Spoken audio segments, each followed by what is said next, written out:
Hey,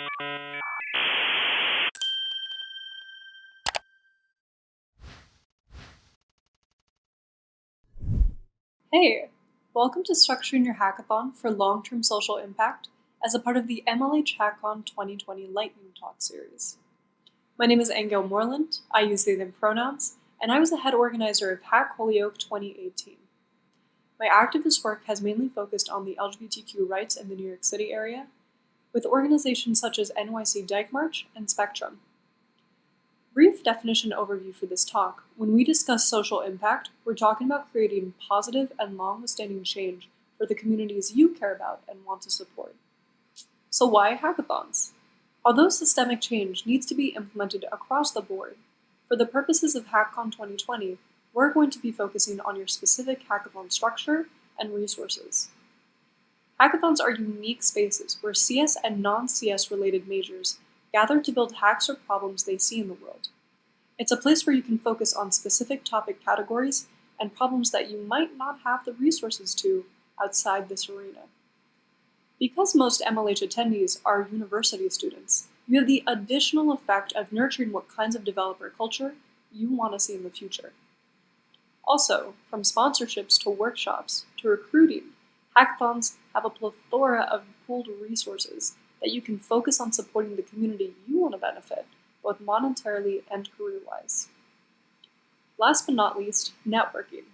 Creating a wider support and mentor network for those you want to impact via representation and guide. And with 50,000 students attending MLH hackathons per year, you will be making an impact. So let's get down to it.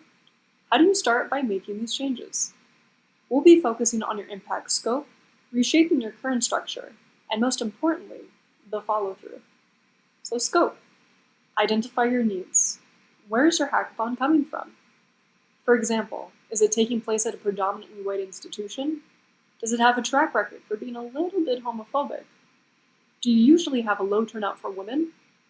Try to see where the largest pain points in your organization are and ask some questions around if need be. Figure out possible adaptations. Can you hire and pay people from the community you want to serve as speakers? Sponsorship paying for food that you can use to support a local Black-owned business rather than a chain? Can you structure your workshops to include speakers who aren't normally represented in tech and talk about how they broke through the industry?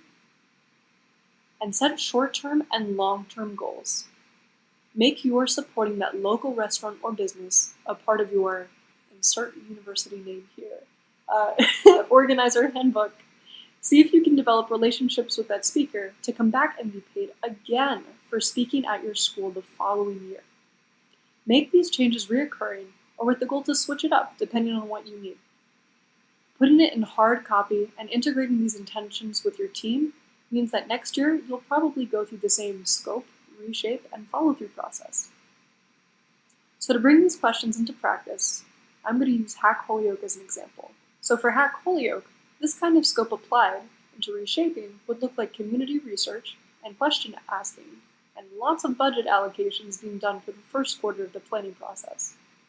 The next quarter would be placing orders, emailing speakers, and preparing workshops related to the areas we want to focus on.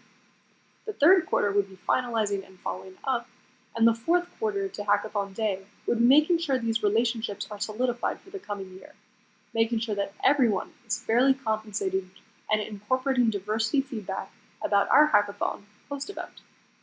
And for an online approach, we know that these physical resources such as catering are going to be much more diminished.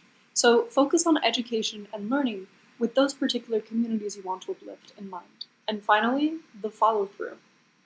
So you've gathered around the table, discussed what needs to happen, and laid the groundwork / sent some emails. And here comes the most important part, actually following through. Realize that when you prioritize and use your resources to uplift the communities that you want, that relationship isn't only one way. Value the time of your invited speakers, i.e. prioritizing writing your emails within 24 hours, and be upfront and super communicative if any changes occur. Treat caterers and small business owners with the utmost respect, and remember that you're building a relationship and not just a goal-oriented transaction. Make sure that any and all work to center diversity at your event from those who you're trying to help must be compensated in some way, shape, or form.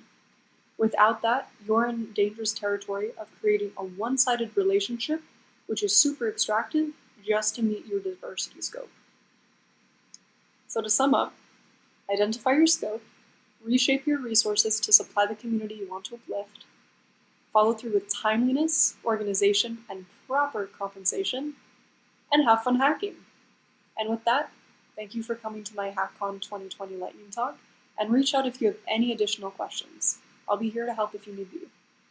Bye, guys.